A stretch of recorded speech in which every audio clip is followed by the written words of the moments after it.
2017 August 25-നാണ് Dortmund വിട്ട് Dembele ബാഴ്സയിലേക്ക് കൂടുമാറുന്നത്. 105 മില്യൺ യൂറോക്കാണ് ഡംബലെ ബാഴ്സയിലെത്തുന്നത്. കാറ്റലൻ പടയിലെത്തുമ്പോൾ പ്രതീക്ഷകളുടെ അമിതഭാരമായിരുന്നു ഡംബലേക്ക് മേൽ ഉണ്ടായിരുന്നത്. എന്നാൽ എല്ലാം തകിടം മറിയുകയായിരുന്നു.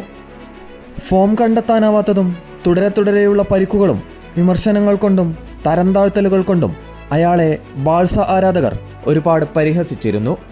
മെയ് 2, 2019 ചാമ്പ്യൻസ് ലീഗിൽ ലിവർപൂളും ബാഴ്സലോണയും തമ്മിലുള്ള പോരാട്ടം അതിൻ്റെ അവസാന നിമിഷത്തിൽ എത്തി നിൽക്കുന്നു. എതിരില്ലാത്ത 3 ഗോളുകൾക്ക് ബാഴ്സലോണ മുന്നിട്ട് നിൽക്കുകയാണ്. ഇടത് വിങ്ങിലൂടെ മെസ്സി ഗോൾമുഖം ലക്ഷ്യമാക്കി കുതിച്ചു കയറുകയാണ്. പീക്കോയും ഡംബലെയും മെസ്സിയിൽ നിന്നും പാസ് സ്വീകരിക്കാനായി ബോക്സിനകത്തെത്തി. ഡംബലയെ ലക്ഷ്യമാക്കി മെസ്സി പാസ് നൽകുന്നു. Liverpool goalkeeper Alisson Becker മാത്രമാണ് പോസ്റ്റിന് മുൻപിലുള്ളത്. ആരാധകർ ബാഴ്സയുടെ 4ാം ഗോളെന്ന് ഉറപ്പിച്ച നിമിഷം. പക്ഷേ ഡംബലെ അലീസൺ ബെക്കറുടെ കൈകളിലേക്കടിക്കുന്നു. വിശ്വസിക്കാൻ കഴിയാതെ മെസ്സി ഒരുപാട് നിരാശയിൽ മുഖം പൊത്തി മൈതാനത്ത് കിടക്കുന്നു. 2ാം പാദ സെമിയിൽ ലിവർപൂൾ സംഘം ബാഴ്സയുടെ ഗോൾ വലയിൽ 4 വെടിയുണ്ട പൊട്ടിച്ചു. ബാഴ്സലോണ ചാമ്പ്യൻസ് ലീഗിൽ നിന്നും പുറത്താകുന്നു. വിമർശനങ്ങൾ ആളിക്കത്താൻ തുടങ്ങി. ആദ്യ പാദത്തിൽ ഡംബലെ നഷ്ടപ്പെടുത്തിയ അവസരം ആരാധകർക്കിടയിൽ വലിയ ചർച്ചയായി. ഡംബലയെ പുറത്താക്കാൻ സോഷ്യൽ മീഡിയയിലും മറ്റും ആരാധകർ മുറവിളി കൂട്ടാൻ തുടങ്ങി.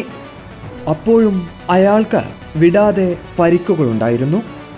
ക്യാമ്പിനൂവിൽ അയാൾ 3 വർഷം കൂടി തുടർന്നു. ആ സമയത്ത് 14 തവണയാണ് മസിലുകൾക്ക് പരിക്കേൽക്കുകയും തുടർന്ന് 784 ദിവസമാണ് കളത്തിന് പുറത്തിരുന്നത്. പിന്നീട് 2023 തൻ്റെ സ്വന്തം മണ്ണായ ഫ്രാൻസ് വമ്പന്മാരായ PSG കൂടുമാറി. ഫ്രാൻസിലെ പാർക്ക് ഡേ പ്രിൻസിലെ ആരാധകക്കൂട്ടം അയാൾക്കായി കാത്തിരുന്നു. ഡംബലയുടെ ബാലൻഡിയോറിലേക്കുള്ള വഴി തുറന്നത് ഇവിടെ വച്ചാണ്. ബാലൻഡിയോർ പട്ടികയിൽ കഴിഞ്ഞ സീസണിൻ്റെ തുടക്കത്തിൽ ഡംബലെ ഉണ്ടായിരുന്നില്ല. 18 മത്സരങ്ങളിൽ നിന്നും 5 ഗോളുകൾ മാത്രം. അയാളുടെ കാൽപന്ത് കളിയിലെ കണക്കുകൾക്കൊന്നും ഒരു സാധ്യത തരാൻ കഴിഞ്ഞിരുന്നില്ല. പക്ഷേ ലൂയിസ് എൻറിക്കെ എന്ന സ്പാനിഷ് പരിശീലകൻ സീസൺ പകുതി വെച്ച് കഥ മാറ്റി. ലൂയിസ് എൻറിക്കയ്ക്ക് മുൻപിൽ ടീം വിട്ട എംബാപ്പയ്ക്ക് പകരക്കാരൻ ആരെന്നത് ചോദ്യചിഹ്നമായി നിൽക്കുന്നുണ്ടായിരുന്നു. ഡംബലയെ മറ്റൊരു പ്ലാനിൽ മാറ്റി പരീക്ഷിക്കുകയായിരുന്നു എൻറിക്കെ. പുതിയ ടാറ്റിക്സിൽ ഡംബലയെ എൻറിക്കെ പുതിയ സ്ഥാനമേൽപ്പിച്ചു. ആ പരീക്ഷണം ഉസ്മാൻ ഡംബലയ്ക്കും എൻറിക്കേക്കും വിജയത്തിലെത്തിക്കാൻ കഴിഞ്ഞു. 2024 അവസാനിക്കുന്ന സമയത്ത് 4 അസിസ്റ്റും 8 ഗോളുമാണ് ഡംബലയ്ക്ക് നേടാൻ കഴിഞ്ഞത്.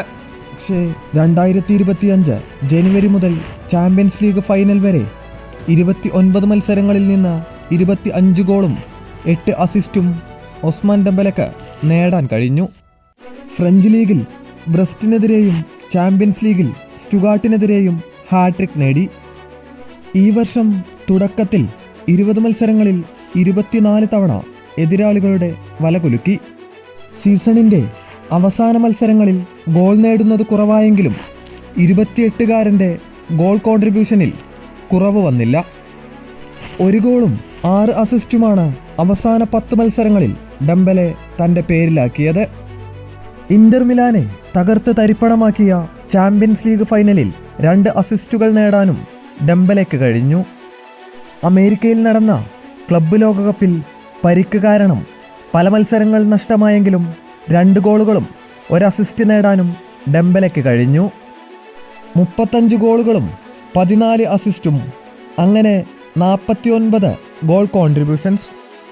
അയാളുടെ ഇതുവരെയുള്ള കരിയറിലെ ഏറ്റവും മികച്ച സീസണിലാണ് ഒസ്മാൻ ഡംബലെ കടന്നുപോയത്. PSG കിരീട നേട്ടങ്ങളിലെല്ലാം മുഖ്യ പങ്ക് വഹിച്ചത് ഡംബലയുടെ മിന്നും ഫോം തന്നെയായിരിക്കും. കാൽപന്ത് കളിയുടെ ക്ലബ്ബ് ചരിത്രത്തിലാദ്യമായി ഫ്രഞ്ച് മണ്ണിലേക്ക് PSG ആരാധകർക്ക് മുമ്പിലേക്ക് പാർക്ക് ഡേ പ്രിൻസസിലെ ഷെൽഫിലേക്ക് ചാമ്പ്യൻസ് ലീഗ് കിരീടമെത്തി. അങ്ങനെ ഫുട്ബോൾ ലോകത്തിൻ്റെ ഉയരങ്ങളിൽ അയാളെത്തി.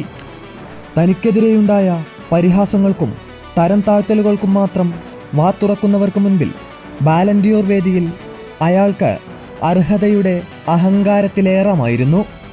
പക്ഷേ അഹങ്കാരത്തിൻ്റെ കണിക പോലുമില്ലാതെ ഉസ്മാൻ ഡെമ്പലെ നിറകണ്ണുകളാൽ വിങ്ങിപ്പൊട്ടി.